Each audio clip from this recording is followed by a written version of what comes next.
Riot va bientôt sortir Milio, un élémentaliste de feu de la région d'Ishtal, ou plutôt Ixaocan, la cité-état comprise d'un réseau d'archéologie où vive le peuple d'Ishtal. Du coup, je me suis dit que c'était le moment parfait de vous présenter le lore de la seule autre élémentaliste de cette région, Kiana. Il y a deux histoires qui accompagnent la biographie de Kiana, Née pour régner et Les Axiomes. Enfin, Les Axiomes, c'est plutôt une histoire qui explique le lore d'Ixaocan. Kiana apparaît bien dedans, mais n'est pas le personnage principal. Mais on va quand même en parler parce que ce qu'on apprend dedans est vraiment très intéressant. Mais avant de parler de tout ça, je voudrais d'abord remercier mes contributeurs Patreon pour leur soutien. Ça fait vraiment chaud au cœur et ça m'aide à pouvoir faire plus de vidéos comme celle-ci. Allez, parlons du lore de Kiana. Kiana est une princesse d'Ixaocan, la 10e et plus jeune fille de la famille gouvernante. Étant si loin dans la lignée, elle n'avait aucune chance de pouvoir un jour succéder à ses parents. Et c'est évidemment leur fille aînée Inessa qui a été choisie comme héritière et pour devenir la prochaine chef des Yuntal, qui sont en gros le Haut Conseil ou le Sénat d'Ixaocan. Mais Kiana présentait des capacités magiques extraordinaires. Dès l'âge de 7 ans, c'était un véritable prodige. Elle maîtrisait déjà mieux les éléments que toutes ses sœurs aînées. Mais malgré ses capacités, elle était toujours délaissée par ses parents. La tradition voulait que ce soit ses grandes sœurs qui soient préparées pour le trône, même si Kiana était bien plus forte qu'elle. Jalouse de cette attention, Kiana est devenue très violente envers ses sœurs, et a même défié Inessa à un duel. Un combat rituel pour déterminer aux yeux de tous qui devait être l'héritière d'Ixaocan. Inessa était enragée par ce manque de respect, et a accepté le défi. Mais Kiana n'a eu aucune pitié pour elle, et lui a brisé la colonne vertébrale. Plus jamais elle ne pourra marcher. Évidemment, ses parents étaient fous de rage, et ont une fois de plus refusé de lui accorder leur héritage. Kiana serait toujours la 10e dans l'ordre de succession. Sa déception et amertume ont pourtant été de courte durée. Son duel l'avait rendu célèbre à travers tout Ixaocan, et Kiana a découvert la chose qui lui manquait depuis qu'elle était toute petite, le respect. Rapidement, Kiana a ressenti le besoin d'être reconnue et même crainte pour ses pouvoirs exceptionnels, et se disait qu'en réalité, tout Ixaocan devrait se montrer aussi fier qu'elle, plutôt que de rester au fin fond de la jungle et se cacher du monde extérieur. Quand elle en a parlé à ses parents et leurs conseillers, ils ont totalement refusé. Ixaocan devait éviter le contact avec le monde extérieur à tout prix, afin de préserver la dynastie qui perdurerait depuis des siècles. Mais Kiana, vous l'aurez compris, n'aime pas qu'on lui dise non. Elle devait prouver la puissance d'Ixaocan au monde entier, même si ça lui avait été interdit. Elle est donc partie s'attaquer aux étrangers venus de Piltover qui détruisaient sa jungle pour y installer des mines. À elle seule, elle a tué tous les ouvriers, sauf un, pour qu'ils puissent rapporter un message à Piltover. Ixaocan ne se laisserait pas faire. Encore une fois, les parents de Kiana étaient furieux, à tel point qu'ils ont ordonné qu'elle soit emprisonnée afin qu'elle ne puisse pas aggraver encore plus la situation. Mais après une telle démonstration de force, plusieurs des conseillers de la cour ont pris sa défense. Sa puissance était incroyable, et elle devait être utilisée pour défendre leurs terres, pas enfermée dans un cachot. Finalement, Kiana n'est pas mise en prison, mais devait jurer de ne plus s'attaquer aux étrangers. Et techniquement, elle se tient à cette promesse. Mais ça ne l'empêche pas d'agir dans l'ombre pour arriver à ses fins et dévoiler la puissance d'Ixaocan au monde. Dans l'histoire Née pour régner, on a un bel exemple de la sournoiserie dont elle est capable. Kiana se rend au village de Tikras, qui a récemment perdu leur préfet. Il a tenté d'empêcher les Piltoviens et leurs chars de raser la jungle pour y installer une mine, et a été tué en conséquence. Kiana, toujours à la recherche de pouvoir politique, vient donc se proposer pour le remplacer. Quand elle arrive au village, voici ce qu'elle dit à ses habitants. Il semblerait que Tikras ait besoin d'un gouverneur plus compétent, assez puissant pour tenir tête aux étrangers et à leurs jouets. Quelqu'un comme moi. Ce qu'elle ne sait pas, c'est que sa sœur Mara a déjà été désignée pour prendre cette place, alors qu'elle n'a qu'un an de plus que Kiana et qu'elle est bien moins douée qu'elle. Le village est évidemment caché grâce aux élémentalistes qui déplacent la végétation afin que les chemins qui y mènent ne soient pas visibles, mais si jamais les étrangers venaient à le trouver pendant leur déforestation, Mara ne serait clairement pas en mesure de le défendre. Kiana le sait et Mara le sait. Mais pourtant, quand Kiana lui dit de la laisser prendre la place de préfète, Mara lui explique que la loi est claire. Personne d'autre ne peut être préfet tant que je suis capable de gouverner. Kiana est furieuse, mais elle écoute Mara et les anciens du village. Par contre, quand elle repart vers la capitale, elle fait exprès de ne pas cacher ses traces. Elle laisse un chemin qui mène droit au village, et dès le lendemain, les Piltoviens attaquent. Ils détruisent le village et tuent la moitié de ses habitants. La sœur de Kiana réussit à s'enfuir et revient à Ixaocan en pleurs, suppliant Kiana de prendre sa place de préfète. Elle lui dit que c'est elle qui devait être la préfète de Tikras. Et Kiana se dit que c'est bien vrai, elle l'a bien mérité. Avec le temps, de plus en plus de personnes rejoignent la cause de Kiana et pensent qu'Ixchao-Can devrait arrêter de se cacher du monde extérieur. Et on en apprend un petit peu plus dans l'histoire les axiomes. Un axiome, d'après le Dico, c'est une proposition considérée comme évidente, admise sans démonstration. Et dans le contexte de cette histoire et le lore d'Ixtal, c'est en gros comme ça que les mages d'Ixchao-Can appellent les lois de la magie élémentaire. Cette histoire est très intéressante. Elle est racontée du point de vue de Aliei Kunlan, un apprenti élémentaliste qui doit passer l'épreuve du Vidalion pour enfin devenir un Yuntal. Le Vidalion est un artefact à l'épicentre de la magie élémentaire d'Ixtal et permet de transformer la magie en matière. L'épreuve pour devenir un Yuntal consiste à utiliser le Vidalion pour crafter un vêtement à partir des filaments de magie de cet artefact. Aliai étudie la magie élémentaire depuis 23 ans. C'est un maître de l'eau et du vent, et il a également passé tout ce temps à collectionner des artefacts venant du monde extérieur qu'il a trouvés dans les lits de rivière. Une hache, un casque en bronze, des preuves d'une vie à l'extérieur de la jungle d'Ixtal. Il les garde pour un jour les présenter aux autres érudits d'Ixchao-Can et les faire archiver.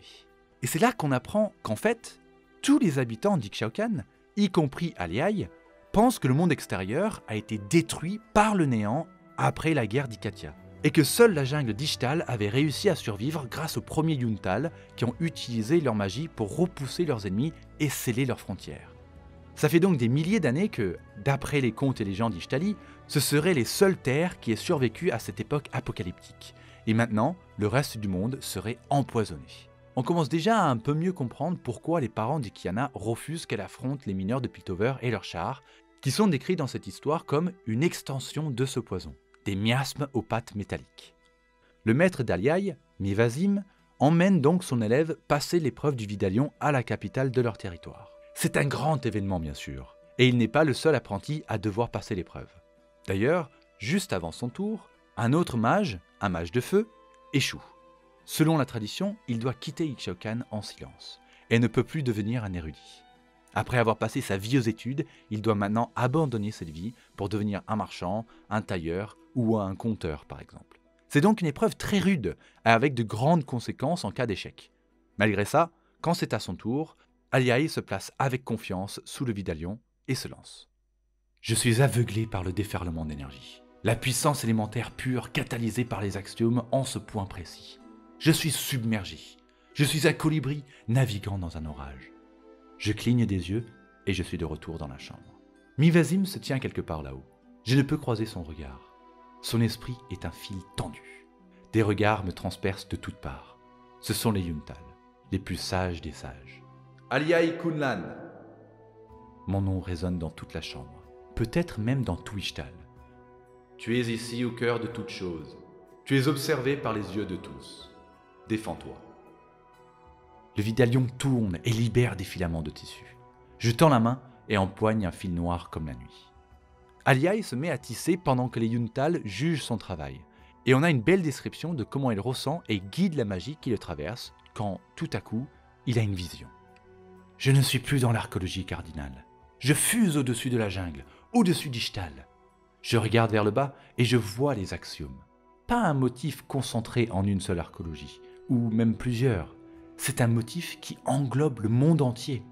Je vole le long d'une des lignes qui encerclent Ixchao-Can et elle me mène chez moi, à Semchul, en un instant. Je souris à la vue des arches familières, des recoins où j'allais me cacher pour faire la sieste, Semchul est derrière moi. Quelque chose ne va pas. Mes yeux s'écarquillent, mes talons se plantent dans le vide et je m'enfonce dans le filet de liane taillée qui sépare la vie de la mort. Je me crispe dans un ultime effort, prêt à être annihilé. Au lieu de quoi, je traverse la végétation luxuriante à toute vitesse. Des créatures courent dans une plaine trop ouverte. Je frôle la surface d'un fleuve de la taille d'Ixtal même. Je dois être devenu fou. Sont-ce là les pensées incontrôlables qui traversent l'esprit de mes derniers instants? Et j'ai échoué. Je vois des montagnes, des vallées, des gens. Je vois des gens. Je me suis arrêté dans un endroit froid, blanc, aveuglant, battu par la neige et le vent. Derrière se trouve un pouvoir. Des axiomes se croisent ici. C'est impossible. Un groupe d'hommes et de femmes vêtus de fourrure et d'os s'entraînent ensemble. Non, Ils se font la guerre. Un gourdin fracasse un crâne. Je tends la main. Des nuages de poudre se soulèvent et ils fuient le phénomène. Ils me fuient moi. L'un d'eux, plus grand que les autres, plonge son regard dans le mien. Je le sens se contorsionner à ma recherche. Il façonne une lance de givre. Cette brute n'est pas un Ishtali. Comment arrive-t-il à exploiter les axiomes? Sa magie est différente. Elle vient d'autre part et ne me touche pas. Mais si sa lance me rate, sa présence me transperce. Son existence même est une erreur. Il n'y a rien au-delà d'Ishtal. Il n'y a rien. La scène disparaît en un clin d'œil et laisse un grand vide dans mon cœur. Mon sang parcourt mes veines en rugissant et une lamentation perce mes tympans tandis que toutes les connexions se font dans mon esprit. Évidemment que le monde n'est pas mort. Évidemment qu'Ishtal n'a pas repoussé l'apocalypse seul avec un voile de liane illusoire. Évidemment que je n'allais pas devenir un aventurier solitaire traversant le monde dans un cocon d'air. Quelle sottise. Je pense à mon père, aux jardiniers, si fiers de leur travail, complètement inconscients de leur véritable fonction. Aliaï ressent d'abord de la colère d'avoir été trompé pendant toutes ces années. Mais finalement, il comprend. Il comprend qu'en réalité, l'épreuve du Vidalion n'est pas de savoir maîtriser la magie élémentaire, mais de savoir la vérité sur le monde et l'accepter. Être capable d'avoir l'illusion de toute une vie brisée sous ses yeux et être assez sage pour ne pas succomber à la colère, mais plutôt atteindre la compréhension. Et Aliaï y arrive. Il termine avec brio son épreuve et est accepté parmi les Yuntal.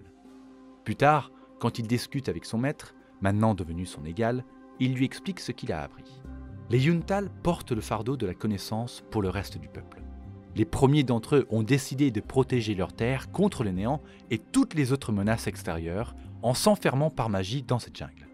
Depuis, malgré des siècles à en débattre, aucun Yuntal n'a proposé une suggestion justifiant de revenir sur cette décision. Mais ce n'est pas parce qu'Aliaï comprend la décision de ces Yuntal qu'il est d'accord avec eux. Et Kiana non plus. Kiana a assisté à l'épreuve d'Aliaï, et elle a vu en lui quelqu'un qui serait capable de l'aider à convaincre les autres sages du conseil d'enfin changer les traditions, et non seulement dévoiler Ixaocan au monde entier, mais surtout dévoiler le monde à Ixaocan. C'est donc ainsi que Kiana rallie de plus en plus de personnes à sa cause. Et je pense que la sortie de Milio va vraiment secouer le Lord Ixaocan, puisque quand ils ont annoncé sa sortie, Riot a précisé que Milio avait découvert les plus sombres secrets des Yuntal. Alors, je ne sais pas de quel secret il s'agit, mais j'attends avec impatience la sortie de son lore pour le découvrir et voir s'il va s'allier avec Kiana ou pas. En tout cas, j'espère que cette vidéo vous a plu. Si vous voulez en savoir plus sur le reste d'Ishtal, ou même sur le continent entier de Tshurima, vous pouvez aller voir ma dernière vidéo où je présente en gros tout ce qui existe dans le lore sur ce continent. Allez, à la prochaine!